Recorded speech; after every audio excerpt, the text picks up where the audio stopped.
Speváčke Sise Sklovskej sa splnil veľký sen. Netýkal sa vysnívanej dovolenky ani drahých šperkov, ale spevu. Zaspievala si totiž so slovenským Bočelím.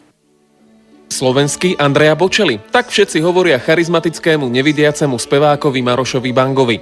Maroš má nielen rovnako krásny hlas ako jeho taliansky kolega, ale aj podobný životný osud. Aj napriek tomu, že je nevidiaci, na život nezanevrel. Na nedávnom koncerte dokázal, že hudba je pre neho najprirodzenejším výrazovým prostriedkom.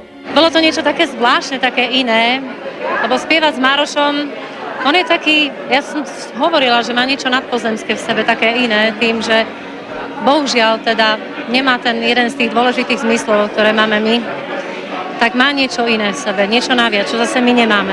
Sisa sa s Marošom spoznala len nedávno. Na prvom stretnutí si sľúbili, že si zaspievajú a tak si aj zaspievali. Ten duet, čo sme si vybrali my, tak to bolo niečo nenormálne. Ešte keď sme končili spolu a mali sme totálnu premiéru dnes, tak som hovorila, že mňa úplne až ma začalo triasť. Z toho to bol taký zážitok. Sisa sa nám priznala, že s Marošom sa spriatelili nielen ľudsky, ale aj muzikantsky. Maroš je jednoducho človek, ktorému okrem talentu a krásneho hlasu nechýba ani ľahký humor a sympatické ironizovanie samého seba. Ja strašne rád spievam. A keď vidím, že ľudia sú šťastní, tak mám radosť aj ja.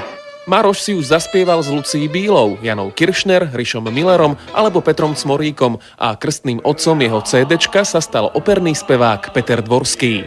Veľmi by som sníval o tom, aby sa ľudia zbavili predsudkov, aby ľudia, keď vidia postihnutého, tak aby sa toho nebáli, pretože ten handicapovaný človek takisto môže veľa v živote znamenať a môže prežiť plnohodnotný život, pokiaľ mu tí druhí dajú šancu.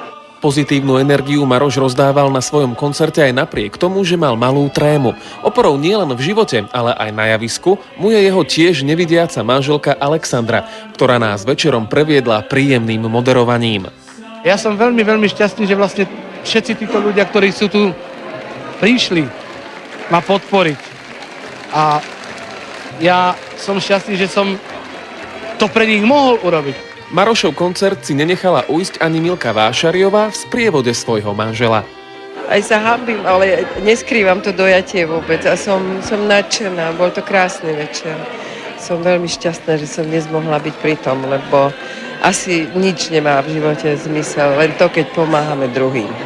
Pani Milka si nádherný spev náramne užila a prezradila nám, že hudba v nej vyvoláva dojatie už od detstva.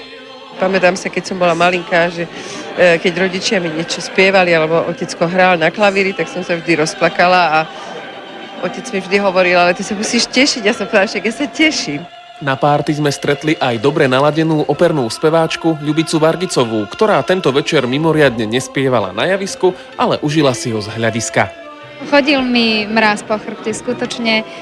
Prvýkrát som ho počula naživo, takže je to úplne niečo iné, pretože z neho sála nenormálna duša, nenormálny cit a to proste niekedy u profesionálov už nie je. Maroš na záver svojho koncertu prezradil motto, ktorým sa snaží riadiť celý život. Ak by sme si ho všetci zobrali za svoje, určite by bol svet krajší. Život je krátky, ale krásny. A netreba v živote ľutovať toho, čo sme spravili. Treba sa zo života tešiť.